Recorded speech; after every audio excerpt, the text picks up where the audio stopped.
Sometimes you're playing a game about dolphins and you have to fight the Xenomorph from Aliens. Or you're a dragon soldier fighting an army of laser shooting demon babies for no reason. Here are 10 of the creepiest video game bosses that came out of nowhere. I'm Danger Dolan, and today I will be your narrator. Number 10. Batman Arkham Asylum is already a dark game with a creepy atmosphere. For starters, it takes place in Asylum. But it's not really a scary game. You're Batman. You're not scared of shit. But the encounters with SCARECROW crank it up a notch. Partially because you don't actually know they're happening at first. Things just start going a bit haywire, bit by bit. As reality breaks down. Eventually, you're in a full-blown nightmare. Actually, the build-up to these nightmare sequences are far more unsettling than the sequences themselves. Once you know it's all an illusion, it's easy to ignore. It's the first couple of unsettling, creepy moments that just get you. Just unexpected shit. Number 9.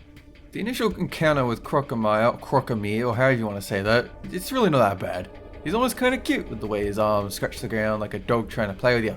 But CROCOMIRE's primary goal is to slowly bear down on you, cornering you against a wall of spikes. It's not very cute. He's impervious to all forms of attack, so you have to fire missiles down his throat to try and get him back off. Finally, you have to back him off into a pit of lava where you literally see the flesh melt from his skeleton. And then his skeleton shows up to attack you too. Number 8. Most of us never got far enough in ECCO the Dolphin to really know how unsettling it got. You just thought it was a fun game about swimming around with your ocean pals. You probably missed the part where alien xenomorphs have devoured all your other dolphin friends. You have to stop them from swimming through a giant food processor and then keeping the VORTEX Queen from biting you in half while you knock her lower jaw off, while you take on the role as a cute dolphin. Number 7. The bottom of the well is remembered for being one of the creepiest places in Ocarina of Time, but it never gets creepier than when you walk into a room and see a bunch of long, oddly coloured arms sticking out of the ground. Obviously you want to avoid them, but one of them will reach over and grab you by the head, and then Dead Hand pops out of the ground, lumbering over to chew your face off. Number 6.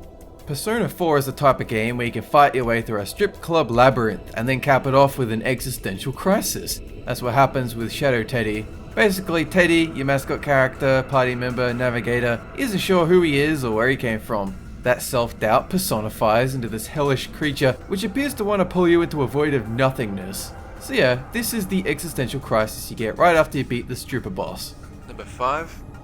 Yokotaro is a weird dude, which is partially why he makes all these public appearances in a weird stone mask. But before he became famous for that, he decided it would be cool if he designed a stage where you ride a dragon through a bunch of flying babies. And also that those flying babies should be simultaneously crying and shooting laser beams at you.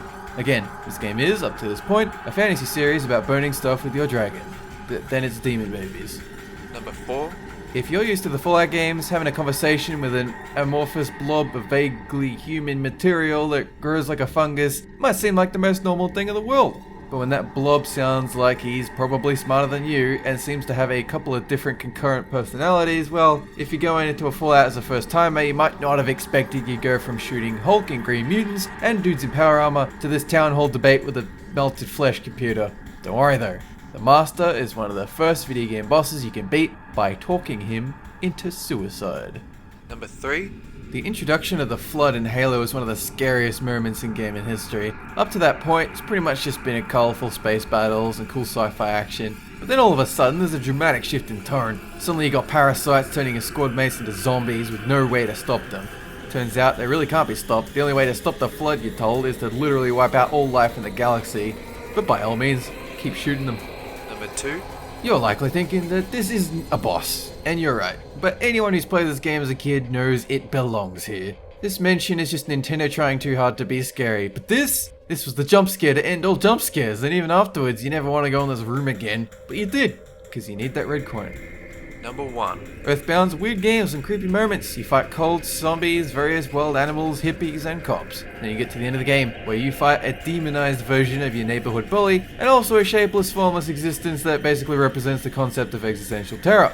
That's GIYGAS. You can't understand what he's doing to hurt you, presumably because it's some dark, deep, psychological damage, and all you can do to stop him is pray. But you remember earlier, when you were blocked from going through that door by a collection of rabbit statues? Those were simpler times. So guys, what's a bit of a video game that scared you the most when you were a kid? Let us know in the comment section down below, or pin a favorite to the top. This video was made possible by our fans over on Patreon. Thanks for your support, guys. That is it for this countdown. Have a good one!